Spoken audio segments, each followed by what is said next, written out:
اعوذ باللہ من الشیطان الرجیم بسم اللہ الرحمن الرحیم۔ اللہ تبارک و تعالیٰ کے نام سے شروع جو بڑا مہربان نہایت رحم کرنے والا ہے۔ پیارے دوستو، جب سے انسانوں کی تخلیق ہوئی تب سے لے کر قیامت تک شیطان انسانوں کا کھلا دشمن ہے، کیونکہ اللہ تبارک و تعالیٰ قرآن پاک میں ارشاد فرماتا ہے کہ بے شک شیطان تمہارا کھلا دشمن ہے۔ شیطان کو یہ سب پتہ ہے اس کا انجام کیا ہونے والا ہے، لہٰذا اسی وجہ سے قیامت قائم ہونے سے پہلے شیطان اپنی پوری پاور اور طاقت لگا کر انسانوں کو گمراہ کرنا چاہتا ہے اور اللہ تبارک و تعالیٰ کی وحدانیت سے دور کر کے جہنم کا مستحق بنانا چاہتا ہے۔ پیارے دوستو، آج کی اس منفرد ویڈیو میں ہم آپ کو بتائیں گے کہ شیطان کا عرش کہاں پر ہے اور شیطان کے پاس کتنی طاقت اور پاور ہے، اور شیطان انسانوں سے کون کون سے کام کروانے کی طاقت رکھتا ہے، اور شیطان ہر انسان کے جسم میں کس طرح رہتا ہے۔ اور جب اللہ تبارک و تعالیٰ نے شیطان مردود کو اپنی بارگاہ سے نکالا اور شیطان مردود نے اللہ تبارک و تعالیٰ سے کون کون سی چیزیں مانگی جس سے یہ انسانوں کو گمراہ کر سکے، اور روزانہ عصر کی نماز کے بعد تمام تر شیاطین شیطان کے عرش کے پاس جمع ہو کر کیا کرتے ہیں۔ پیارے دوستو، ان سب سوالات کے جوابات قرآن حدیث کی روشنی میں آج ہم آپ کو بتائیں گے، لہٰذا آپ سے گزارش ہے کہ ہماری اس ویڈیو کو اینڈ تک ضرور دیکھیے گا۔ پیارے دوستو، جب شیطان نے حضرت آدم علیہ السلام کو سجدہ نہ کیا، اللہ تبارک و تعالیٰ نے شیطان سے فرمایا تو نکل جا میری بارگاہ سے، تجھ پر قیامت تک لعنت ہو۔ اس طرح جب شیطان بارگاہ الہی سے مردود ہو گیا تو شیطان اللہ تبارک و تعالیٰ کی بارگاہ میں عرض کرنے لگا کہ یا رب العالمین، مجھ کو قیامت تک زندہ رہنے کی مہلت دے دی جائے۔ تو اللہ تبارک و تعالیٰ نے اسے قیامت تک زندہ رہنے کی مہلت دے دی۔ اس طرح شیطان اللہ تبارک و تعالیٰ کی بارگاہ میں عرض کرنے لگا یا رب العالمین، تو نے حضرت آدم علیہ السلام کی وجہ سے مجھے جنت سے تو نکال دیا اور قیامت تک زندہ رہنے کی مہلت بھی دے دی، اور اب مجھے اولاد آدم پر غلبہ بھی عطا فرما دے۔ تو اللہ تبارک و تعالیٰ نے ارشاد فرمایا میں نے تجھے انبیاء کرام کے علاوہ اولاد آدم پر غلبہ دیا۔ تو اس کے بعد شیطان بولا یا رب العالمین، اس کے علاوہ مجھے اور بھی کچھ عطا فرما۔ تو پھر اللہ تبارک و تعالیٰ نے ارشاد فرمایا جتنی حضرت آدم علیہ السلام کی اولاد ہوگی اتنی ہی تیری اولاد ہوگی۔ اس کے بعد شیطان مردود بولا کہ یا رب العالمین، اس کے علاوہ مجھے کچھ اور بھی عطا فرما۔ تو پھر اللہ تبارک و تعالیٰ نے ارشاد فرمایا کہ انسانوں کے سینے تیرے مسکن ہوں گے، تو ان کے جسموں میں خون کی طرح گردش کرے گا۔ تو پھر شیطان مردود نے اللہ تبارک و تعالیٰ سے کہا اس کے علاوہ مجھے کچھ اور بھی عطا فرما۔ پھر اللہ تبارک و تعالیٰ نے ارشاد فرمایا کہ اپنے سوار پیادہ مددگاروں سے مدد مانگ کر انہیں حرام مال کی کمائی پر آمادہ کرنا، اور تو لوگوں کو حرام کام میں مبتلا کر کے حرام اولاد کا حقدار بنائے گا، اور لوگوں کو حرام کاری کے اسباب مہیا کرے گا، اور لوگوں کو تو گندی گفتگو اور برے افعال ٹوٹے مذاہب کے اندر مبتلا کر کے گمراہ کرے گا۔ پیارے دوستو، اللہ تبارک و تعالیٰ نے شیطان کو یہ سب کچھ تہدید کے طور پر دیا، جیسا کہ اللہ تبارک و تعالیٰ قرآن مجید میں سورۃ حامیم میں ارشاد فرماتا ہے اور تم جو چاہو کرو۔ اس طرح حضرت آدم علیہ السلام نے اللہ تبارک و تعالیٰ کی بارگاہ میں عرض کی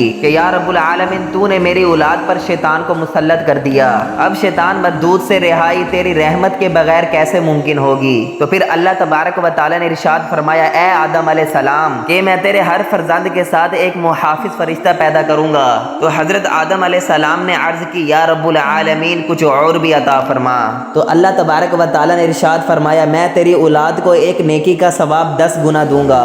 اس کے بعد حضرت آدم علیہ السلام نے پھر عرض کی کہ یا رب العالمین، کچھ اور بھی عطا فرما۔ تو اللہ تبارک و تعالیٰ نے ارشاد فرمایا اے آدم علیہ السلام، میں آخری سانس تک تیری اولاد کی ہر توبہ قبول کروں گا۔ اگر کوئی بھی شخص جس کو شیطان نے میری بارگاہ سے دور کر دیا ہو اور گناہوں کے اندر مبتلا کر دیا ہو تو وہ مرنے سے پہلے میری بارگاہ کے اندر توبہ کر لے گا تو میں اس کے اوپر بخشش کو عام کر دوں گا اور اس کے تمام گناہوں کو بخش دوں گا۔ اس کے بعد حضرت آدم علیہ السلام نے عرض کیا یا رب العالمین، یہ میرے لیے کافی ہے۔ اس کے بعد شیطان مردود نے اللہ تبارک و تعالیٰ کی بارگاہ میں عرض کی کہ یا رب العالمین، تو نے اولاد آدم کو نبی دیے اور ان کو کتابیں عطا کی، میرے رسول اور کتابیں کیا ہوں گی؟ تو اللہ تبارک و تعالیٰ نے ارشاد فرمایا کاہن تیرے رسول اور گدی ہوئی کھالیں تیری کتابیں اور تیری حدیث جھوٹ اور تیرا قرآن گندے اشعار جو اسلام کی مخالفت پر لکھے ہوں، تیرا معزن گانے باجے، تیری مسجد بازار اور تیرا گھر حمام خانہ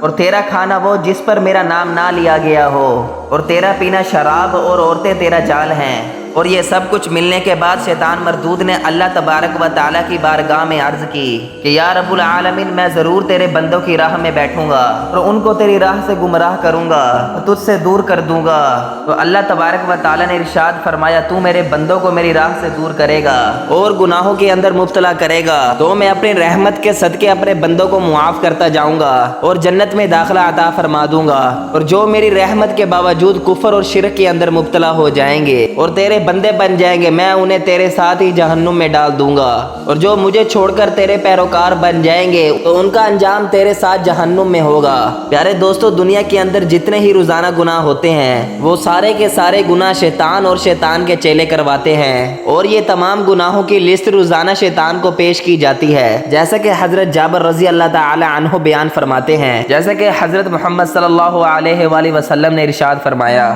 کہ شیطان اپنا تخت پانی پر سجاتا ہے، پھر وہ اپنے لشکر کو روانہ کرتا ہے اور وہ لوگوں کو گمراہ کرتے ہیں۔ ان شیطانی لشکر میں سے سب سے زیادہ مقرب وہ شیطان ہوتا ہے جو سب سے زیادہ گمراہ کن ہو۔ جب تمام شیطانی لشکر لوگوں کو گناہوں میں گمراہ کر کے واپسی آتے ہیں تو ان میں سے ایک شیطان کے پاس آتا ہے اور وہ بتاتا ہے کہ آج میں نے یہ گناہ کروائے، یعنی کہ آج میں نے ایک بندے کو زنا میں مبتلا کرایا اور فلاں سے قتل کروایا اور فلاں سے چوری کروائی اور فلاں سے جھوٹ بلوایا، اس طرح وہ کروائے ہوئے سب گناہوں کو گنواتا ہے۔ شیطان اس کی بات سن کر کہتا ہے کہ تو نے کچھ نہیں کیا۔ حضور اکرم صلی اللہ علیہ وآلہ وسلم نے ارشاد فرمایا تو پھر ایک دوسرا شیطان آتا ہے، تو پھر وہ دوسرا شیطان آتا ہے اور وہ شیطان سے کہتا ہے تو آج میں نے فلاں بندے کا پیچھا اس وقت تک نہیں چھوڑا کہ جب کہ میں نے اس کے اور اس کی بیوی کے درمیان جدائی نہ ڈال دی۔ حضور اکرم صلی اللہ علیہ وآلہ وسلم نے ارشاد فرمایا کہ شیطان اپنے چیلے کی یہ بات سن کر بہت خوش ہوتا ہے اور اس کو قریب کر لیتا ہے اور اس کو گلے کے ساتھ لگاتا ہے اور اسے کہتا ہے کہ تو نے بہت اچھا کام کیا۔